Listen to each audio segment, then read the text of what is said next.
Alhamdulillah Rabbil Alamin wassalatu wassalamu ala ashrafil mursalin Sayyidina Maulana Muhammadin wa ala alihi wa sahbihi ajma'in. Alhamdulillah, today we are blessed with the blessings of time, the blessings of health, Alhamdulillah, and the blessings of Iman. And we are broadcasting live today, and we are going to talk about Al-Isra Mi'raj and reflections on the pandemic. And I'm being hosted by Muslim Parents, SG, and we hope that today's session will be beneficial. It will be about 45 to 45 minutes. We might go longer than that, inshallah. We're talking about Al-Isra Mi'raj, and we are entering into Sha'ban, which means that we have passed by Rajab, and we've just commemorated Isra Mi'raj, which scholars is a date which scholars have differing opinions about. But the most popular opinion is that it happened on the 27th of Rajab. And therefore, we are going to look at this event which scholars, again, have differing opinions about when it happened. And it happened, the most popular opinion was that it happened a year before Hijrah.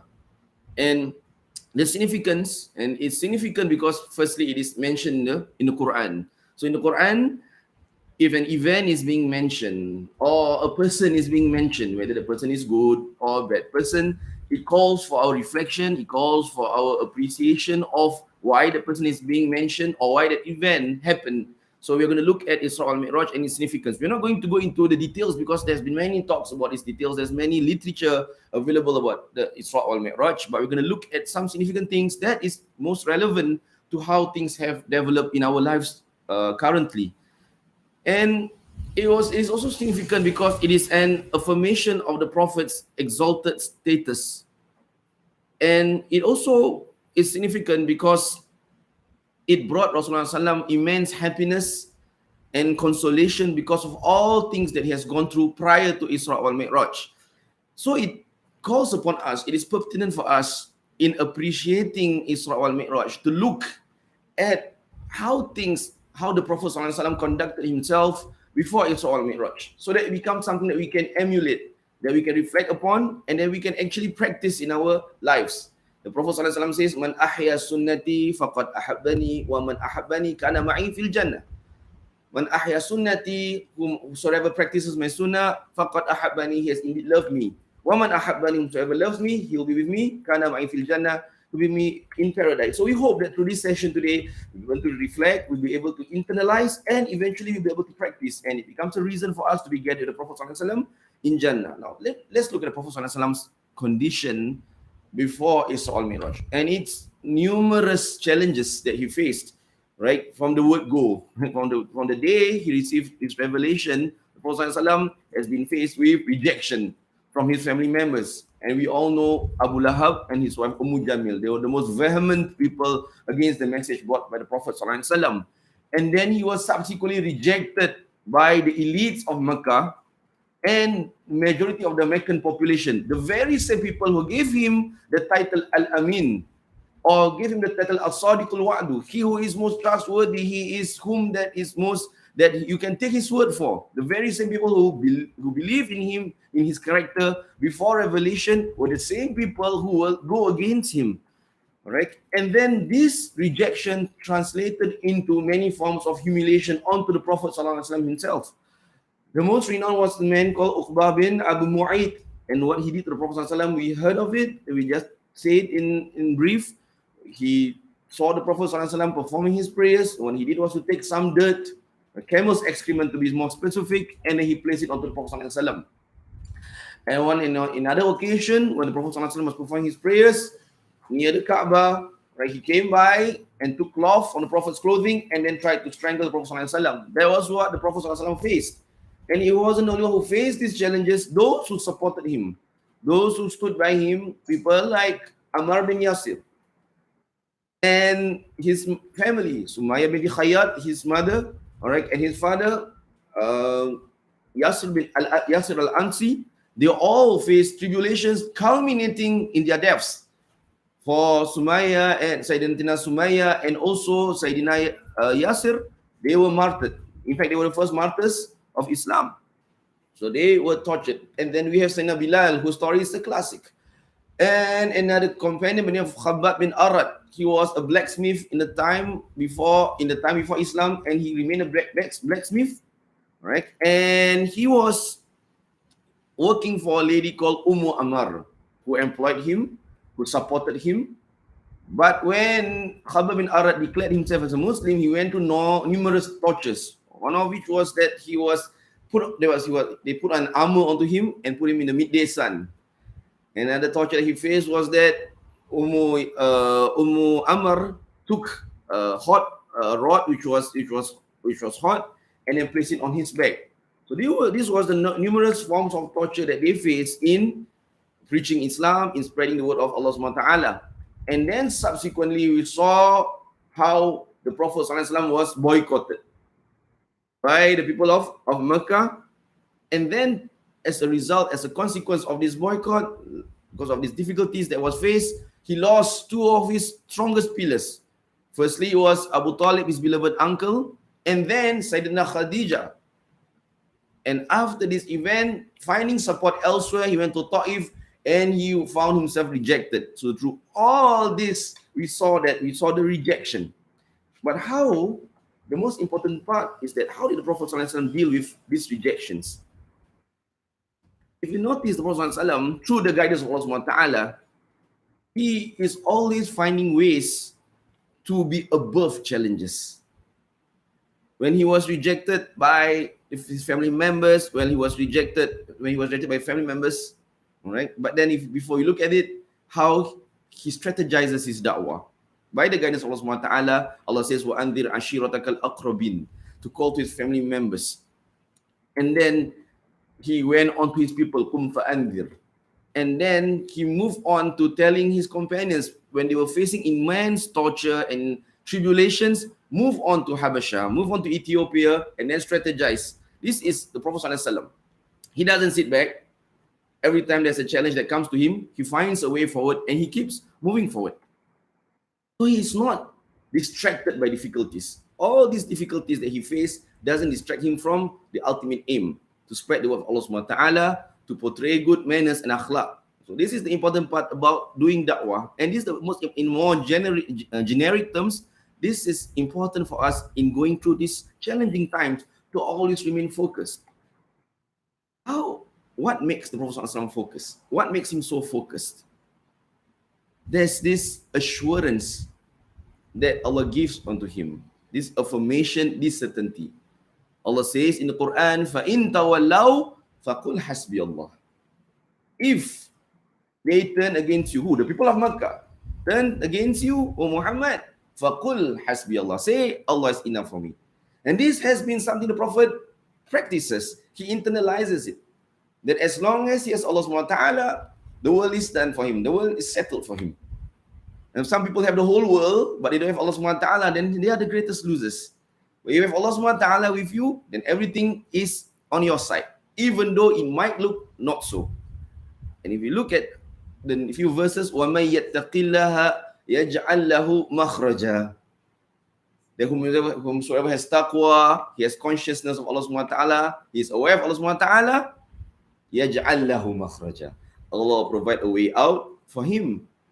In another verse, Allah says, Ya ayyuhalladhina amanu, O you who believe, in tansurullaha, if you help Allah subhanahu wa ta'ala, yansurkum, He will certainly help you, wa yuthabbis aqdamakum, and He will affirm you. So, if there's the lesson number one is to have the importance of certainty in times of uncertainty. So when a pandemic breaks out, like what we are facing today, right? There's a lot of uncertainty, there's a lot of anxiety, there's a lot of distress. In fact, the general air around now is very negative. But a Muslim, when he is focused and he understands his purpose of creation, he will rise above this and he will illuminate this current environment. So what is our purpose of creation? Allah says in the Quran, وَمَا خَلَقْتُ الْجِنَّ وَالْإِنسَ إِلَّا لِيَعْبُدُونَ. So in such challenging times, have faith, have trust in Allah subhanahu wa ta'ala. And sometimes we are so distracted by all that's happening around us, we forget to turn back to Allah subhanahu wa ta'ala. We forget to find more meaning in our worship. We forget to find more meaning in our recitation of the Quranul Karim. We find sometimes no time to make dua. These kind of challenges we face every day is like a signal from Allah Ta'ala. Come, look for me. Ask Allah for help. Reflect, muhasabah. So first, these tribulations, these challenges make us reflect and affirm and strengthen our ties with Allah Ta'ala. It becomes a reminder that He is most almighty.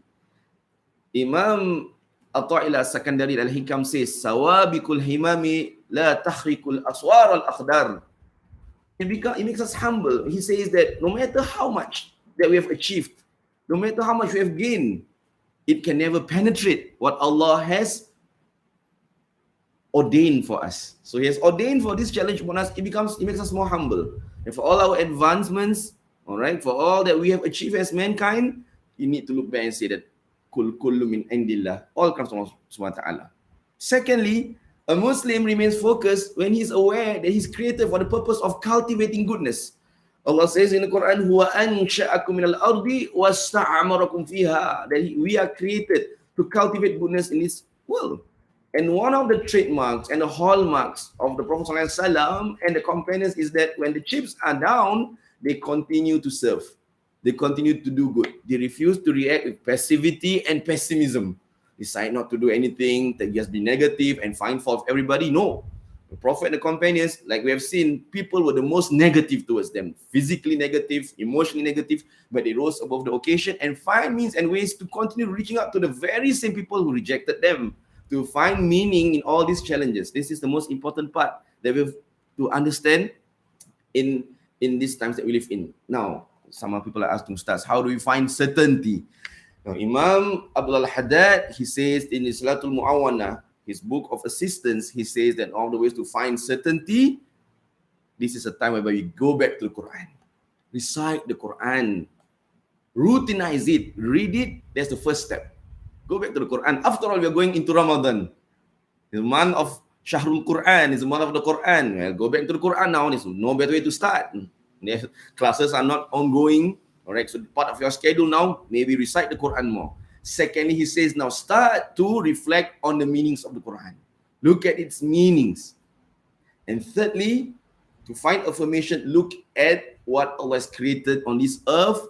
All right, and then see the strong interconnection between what is seen, right? The strong corroboration that happens between what Allah has created and what is mentioned in the Quran.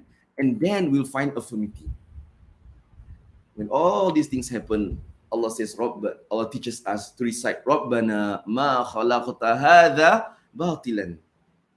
Oh Allah, you do not create all this in vain. All these challenges, all this pandemic is not in vain. There's something in it for us. Whether it teaches us humility, whether it teaches us to be close to Allah Subhanahu wa Ta'ala, whether it teaches us to appreciate our beloved ones, whether it teaches us to care more about the community, whether it teaches us to rise above the occasion, all these things don't happen in vain. So this is the first lesson. Now, second lesson.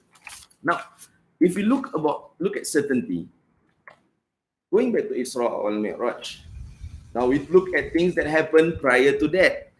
What about things that happened? Now, upon the Prophet ﷺ's return from Masjid al-Aqsa, as usual, the people of Mecca, they were always waiting for Rasulullah. Every day they will come to him, what's new? Oh Muhammad, what's new? To make a mockery of whatever he's preaching. Number one, Abu Jahl. Most loyal, if there's a word for it, the most loyal person in the way of the Prophet ﷺ. He waits. Also, Muhammad, what's up today? What's the news? And then he says, the Prophet says, I went from Masjid al-Haram to Masjid al-Aqsa back in one night. Oh, this is ammunition for him. So he went about, and the first person they met was his closest companion, the Prophet's closest companion, Sayyidina Abu Bakr as-Siddiq radhiyallahu anhu. And said, you know what your friend said? He said that he traveled from here to Masjid al-Aqsa and came back in one night. So he was expecting to create doubt in Abu Bakr as-Siddiq. Wrong person. This occasion was described by the scholars as the event which gave Abu Bakr as-Siddiq the title As-Siddiq, the truthful one. Why? Because when this was told to him, and he didn't wait to affirm, he didn't go to the Prophet and check on the Prophet ﷺ. He believed so much in the Prophet ﷺ, no doubt at all, because the Prophet, وَمَا يَنْتِقُ عَنِ الْهَوَىٰ إِنْ هُوَ إِلَّا وَحْيُ يُوحَىٰ. His speaks from revelation, he doesn't speak from vain desires, from mere desires, in fact. So he says that if he said it, that is the truth. In fact, if he said more things than that, if he said more than that, I'll believe it so. This is Abu Bakr as-Siddiq, which is why he's called as-Siddiq, because he affirms, he has no doubt about the Prophet sallallahu alaihi wasallam. So this was the first category of person. Actually, there are three categories of people existent in Mecca after Isra Mi'raj. There were those people who reacted with affirmation. There's Abu Bakr as-Siddiq and the close companions. After that, there were those, of course, there's Abu Jahal and his gang. They, of course, rejected it totally. And there were, of course, those of weak faith. Those of weak faith who they had some belief, but then when this thing happened, it's a confirmation that this is not believable, we will not stay by it. Now, the most important message we get from here is that this is a miracle that happened. But yet, there are people who disbelieve it and people who reject it. In life, we find that a lot of things happen every day, good or bad. How much we derive from it, how much positivity we derive from it, is dependent on how we look at things. How much we learn from things is dependent on how much we open and allow ourselves to learn from it in the first place. So we see this thing happening before us, right? We see this pandemic happening before us. Have we decided to see the positive things that's existing behind it? What kind of message, what kind of lessons is Allah trying to bestow and teach us? Look at that aspect. Like, well, we are more content. Some of us are most content, more keen to be negative, to be depressed, to even find negativity in everything. But a good Muslim, as seen by the example of Abu Bakr Siddiq, he sees good things in all. He sees positivity. He sees a chance to contribute. And Allah says in the Quran, فَإِنَّ مَعَ الْعُسْرِ يُسْرًا إِنَّ مَعَ الْعُسْرِ يُسْرًا. Certainly in difficulty there's ease, and certainly in difficulty there's ease. Allah reaffirms that there's always a positive light in the darkness that we face today. Allah says in the Quran, وَعَسَىٰ أَن تَكْرَهُ شَيْئًا فَهُوَ خَيْرٌ لَكُمْ وَعَسَىٰ أَن تُحِبُّوا شَيْئًا فَهُوَ شَرٌّ لَكُمْ إِنَّ اللَّهَ يَعْلَمُ وَأَنْتُمْ لَا تَعْلَمُونَ. It's a wonderful verse. Allah says, وَعَسَىٰ أَن تَكْرَهُ شَيْئًا فَهُوَ خَيْرٌ لَكُمْ. That perhaps you dislike something when it is good for you. وَعَسَىٰ أَن تُحِبُّوا شَيْئًا. Then you like something gives you great pleasure. فَهُوَ شَرٌّ لَكُمْ. But it's bad for you. Ultimately, Inna Allah ya'lamu wa antum la ta'lamun. Allah knows and we do not know anything. So it is important for us to know. Allah is all-knowing. When He sends this down to us, it is with wisdom. It is with mercy. It is with compassion. Look at that side of Allah subhanahu wa ta'ala and find ways forward. We look at this pandemic. I was just talking to some of my friends this day. One of the great things about, for the lack of a better word, one of the blessings or the hikmah of these things is that we learn that we have inherited from the Prophet ﷺ, from his companions, from our scholars, a heritage that is so vast, that is so deep in meaning, that it is a reflection of what Allah says in the Quran, Ma faratna fil kitabi min shay', that nothing is left out in this Quran. That we see that for every situation, Islam has an answer to it. For every situation, through the Sunnah of the Prophet ﷺ, there is an answer to it. We talk about this situation that we face in. We talk about the virus that's spreading about, this pandemic. And then if this pandemic didn't happen, maybe we will know that at one time in the Prophet's history, there was a delegation that came to the Prophet ﷺ and they wanted to do bay'ah the Prophet. And we know how the bay'ah is usually performed. There is a handshake, and the Prophet declined the handshake and just accepted a verbal bay'ah. If this pandemic didn't happen, for most of us, ignorant people like me, we will know that this actually happened, that there is a solution to it. If the pandemic didn't happen, we will know about the words of the words of Sayyidina Abdurrahman bin Auf when he advised Abu Ubaidah al-Jarrah. He says that those who are living in a place where they're inflicted by a pandemic, that they shall not leave to a place whereby it is not so. And those who are outside those who are outside, all right, who are not affected by pandemic, they should not enter it. We will know that this actually happened, that this was the word of the Prophet ﷺ. That is narrated by Abdul Rahman bin Auf. And then we look at another occasion whereby we talk about Sayyidina Umar bin Khattab, when he decided not to enter into Syria because of a plague called Amawas that was happening at a point of time. So all these things. So one of the things that we can take comfort is that Islam has a solution to things. And then we start to be aware, mashallah, right, that these things, Allah and His Messenger, it has shown us answers and solutions. Now, second thing that we can look at is that when these things happen, it actually strengthens our bond. Some of us we have stay-home notice, you have to take leave of absence, you're quarantined, and henceforth, all the things that you start to revisit how religion is being institutionalized in our homes. All right, we always see we are affected, of course, and we hope that mosques will be open soon. All right, we are affected by this, but we understand the call for it. But a greater point of reflection, the greater hikmah can derive is that sometimes, all right, when these things happen, we can actually revisit the first mosque that we have. First mosque that we have, our houses. How many times have prayer calls been called in our houses? Sometimes we are not existent in it to lead the prayers. We are not existent in it to call to prayers. Sometimes our children, we have an imam at home. Sometimes our wife prays alone. Now, this is the best time through all these challenges that we face, that if we indeed love the mosque so much, and we take the spirit of that mosque into our houses and convert it into one that is supposed to be a mosque in the first place. Our first mosque, our first madrasah, the first imam, the first mudir inside the house. We start to have a system in place now. We miss the mosque so much, that will not deprive us from trying to practice it. So in the house, since we miss the mosque so much, well, let's have an imam in the house. Let's have a prayer call in the house. And let's have kuliah after prayers. Let's have classes after prayers. Let's share. Let's talk. Let's turn our house into a prayer place. So we create this yearning for the mosque that we miss so much. And then eventually, when it opens up, mashallah, we return to it, we have a greater appreciation, not only for the mosque, but also for our houses. And we start to think that, well, I have a role to play in both places. Maybe if I'm going to the mosque, I'm a makmum. When I come home, I have to be the imam. And then it brings the greater meaning to ourselves as leaders of the household. Now, if I'm going to be living I'm going to be a leader of a mosque, I'm going to be an imam, there's a particular standard I have to live by. There's a particular way I have to carry myself by. And then that will also improve the overall environment in the household, the spirituality, and also the akhlaq, and also the love and the compassion existing within the household. So always take positive. Now, third lesson. We're moving on quite well here. Alhamdulillah. Right?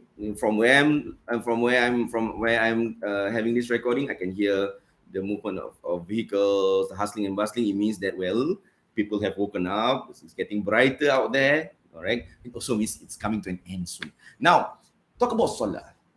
Right? We're talking about Salah. We talk about how it's important to revisit our house as an institution of knowledge, as an institution of spirituality. Now, let's look at the most important thing that Prophet took out from Isra Mi'raj, Salat. We don't have time in this rush and this hasty life that we live in, especially here in Singapore. Sometimes we see Salat as just a routine. We have to do it, of course we have to do it, and then that's it. Right? That's it. We fail to see its greater meaning.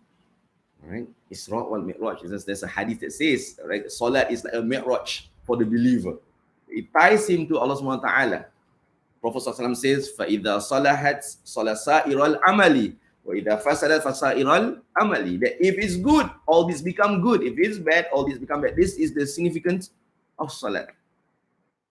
Now, having our movements restricted in the open, in public, having our prayers in mosques, all right, being converted to prayers at homes, gives us a chance to now, between us and our family members, to start reflecting on Salat, whether it's actions, its physical fundamentals, or even its meaning. Allah says in the Quran, وَأْمُرْ أَهْلَكَ بِالصَّلَاةِ وَاصْطَبِرْ عَلَيْهَا. Call onto your family members to Salat and be patient about it. La nas'aluka rizqan. We do not ask for your risk. We ask for you to do this, to reflect, to call, to look back at our salat. It's something we do every day. Sometimes we don't pay attention to it. This is something that we look at every day, that we perform every day, but we actually think it just, once it's done, it's done. Now, look at salat and find greater meaning in salat. And one of the fundamentals of salat is Al-Fatihah. And Al-Fatihah is the main portion of the Quran. So if you start to look deeper into salat, by default, almost, you'll find greater meaning in the Quran. And then you have the most powerful portion to face the challenges today. You have salat and the Quran. Allah says in the Quran, وَنُنَزِّلُ مِنَ الْقُرْآنِ مَا هُوَ شِفَاءٌ وَرَحْمَةٌ لِلْمُؤْمِنِينَ. That the Quran is sent forth as shifa, as cure, and rahmah. To who? To the believers. Who what? Who uphold it, who practice it, who recite it, who routinize it. MashaAllah. And then the scholar says, when is the best time? The best time to recite the Quran? They say that the best time to recite the Quran is in your prayers. The Prophet ﷺ says in the hadith, إِذَا أَحَبَّ أَحَدُكُمْ أَيْ يُحْدِثَ رَبَّهُ فَلْيَقْرَأُ الْقُرْآنِ. Whomsoever desires to communicate, to converse with his creator, فَلْيَقْرَأُ الْقُرْآنِ. Recite the Quran. MashaAllah, this is the time that we start to revisit our prayer and revisit the Quran. If there's a tip I want to share with you, now I hope you're listening this with your family members. No matter what goes on in this world, no matter what goes on with your family members, sometimes we face conflicts, sometimes we face differences of opinions. We have a tense situation in the house. One solution, one way to ease it is to never miss your prayer in a congregation. Never. All right. So you might have a disagreement with your partners, all right, with your wife, your husbands, over something. I hope it's not about football. All right. You have differences of opinions. Way forward, never miss two things in a household. Never miss your salat in congregation. Never miss the recitation of Quran. Both of these bring sakina. It brings calmness. It brings tranquility. It brings Allah's blessings. It brings forth the dua of the malaikats onto your household. So one of the blessings of this current situation again, we bring rahmat and tranquility into our household. Now, last lesson for today. This is looking at the salat per se, but Allah doesn't want to look at doesn't want us to look at salat just like that. Allah says in the Quran, Inna salata tanha anil fahsya'i wal munkar. That salat has a bigger purpose. Right? It prevents fahsya. Ibn Abbas says fahsya means fornication. It prevents munkar, evil misdeeds. So salat has a greater agency to things. You want to know the value of your salat? Well, in salat, everyone is well behaved. In salat, people pay attention, people follow the movements, follow the routines that the Prophet ﷺ has taught us. But the true measure of a person who performs his salat is what he does beyond his salat. Beyond his salat. Take the Prophet ﷺ. He is the person who is most ardent. He's full of zeal, full of love, full of passion, full of focus in his salat. And he does his salat, all right?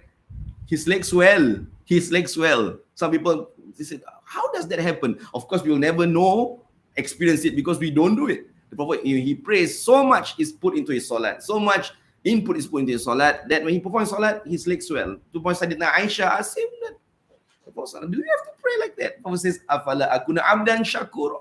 Then he wants to be someone who is full of gratitude. All right? To Allah subhanahu wa ta'ala. Despite the Prophet having such an exalted, meaningful relationship with Allah subhanahu wa ta'ala, look at the Prophet beyond his salat. This same person who performs his salat, he also says to his companions, khairukum li ahlihi wa ana khairukum li ahli. The best amongst you are those who are most kind, most compassionate, most loving to his family members, and I am most loving to my family members. This is the Prophet ﷺ. This is the person who upon entering into Madinatul Munawwarah, one of his first words was Ayuhan nas, O mankind, afshu salam, spread salam, assalamu alaikum. Salam here also means tranquility. Salam here also means peace. Well, in current situation, Ustaz, then we can do salam. That is one aspect of salam. If we can't do that, we can shake a person's hand. Well, your expression of love, your expression of compassion is more than enough. You see someone, assalamu alaikum, give him a smile. That means a lot. That means a lot.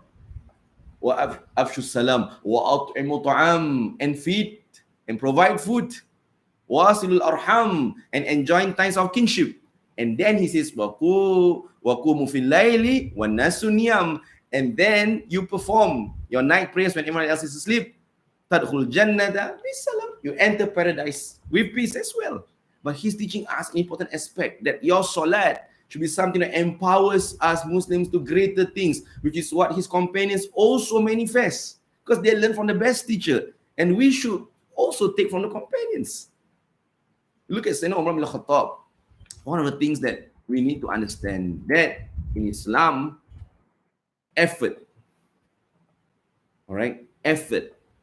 When we do our prayers, we have spirituality. Now, this spirituality must translate into action, must translate into meaningful effort.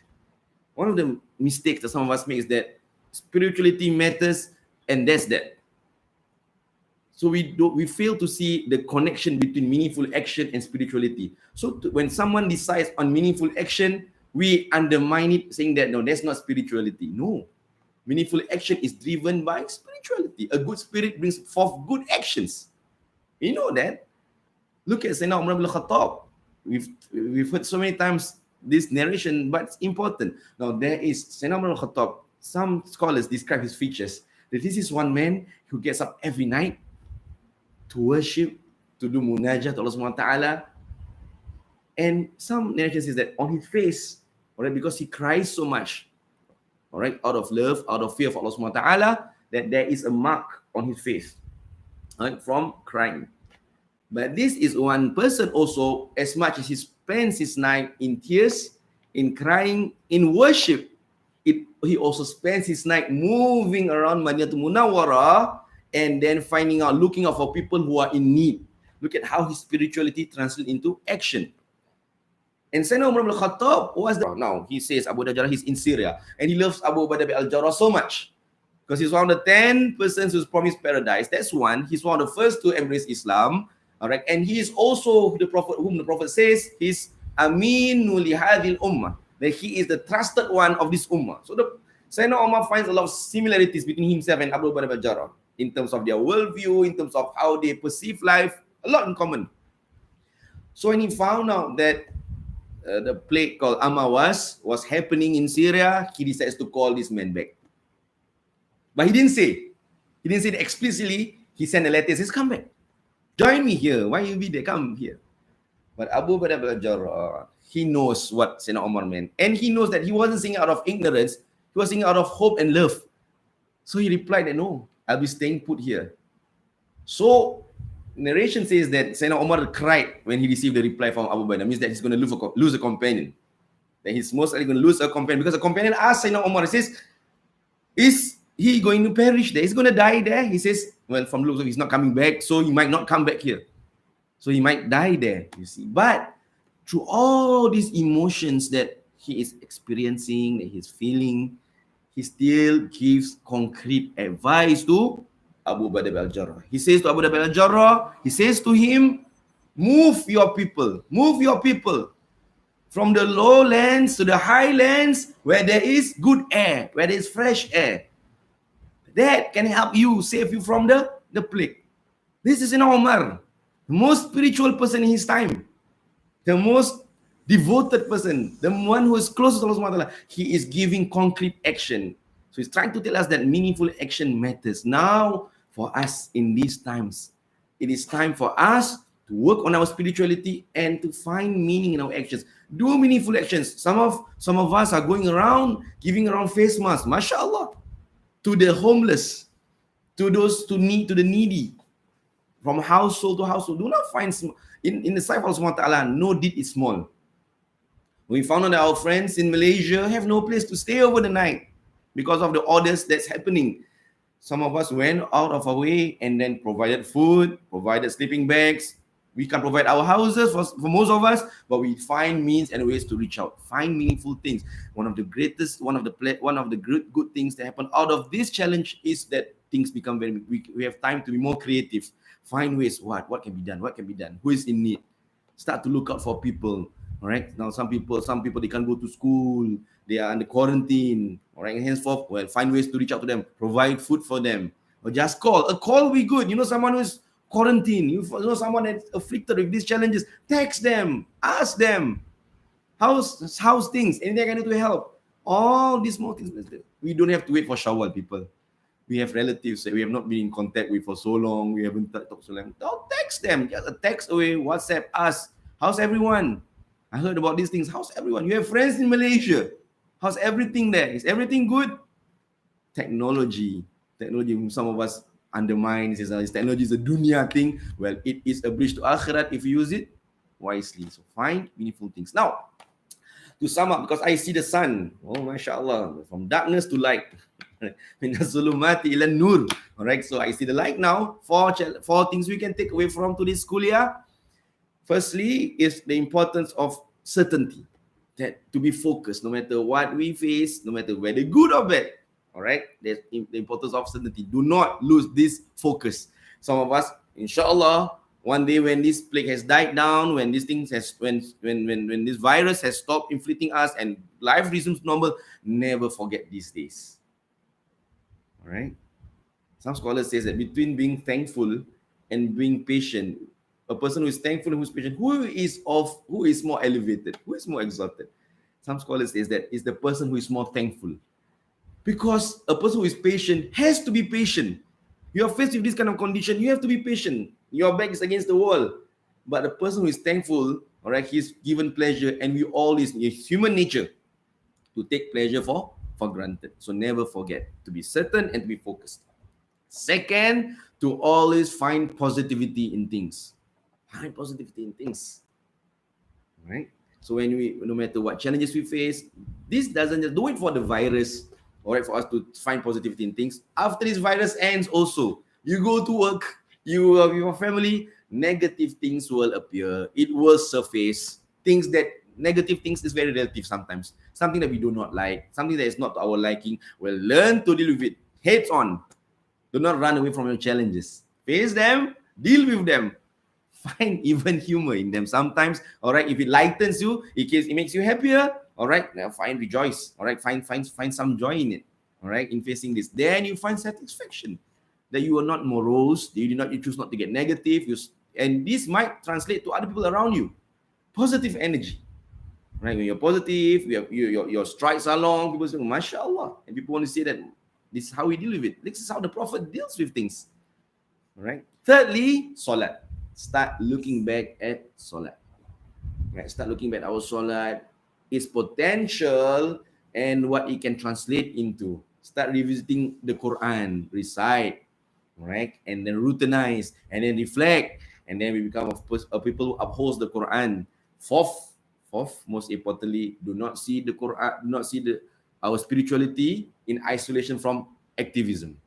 Be an active Muslim. Be an Muslim that serves, a Muslim that comes forth. The Prophet says, "Alladhina yuslihuna inda fasadin nas." When mankind has given out, when mankind is a downtrodden state, full of negativity, what the Muslim does, a good Muslim does, is he rises to the occasion and then he spreads positive values, positivity, starting with himself, his family members, and the community. May Allah SWT grant us peace, grant us meaningful times in these challenging times, and that we can move forward and find meanings, not for ourselves, but also for people around us. And then we hope that whatever that Allah tests us with, that this thing will come to pass, become stronger Muslims after that the world becomes a better place, and we start to appreciate our relationship with Allah subhanahu wa ta'ala and His creations. Wa sallallahu ala sayyidina Muhammadin wa ala alihi wa sahbihi ajma'in. Walhamdulillahil alamin. Wassalamu alaikum warahmatullahi ta'ala wabarakatuh.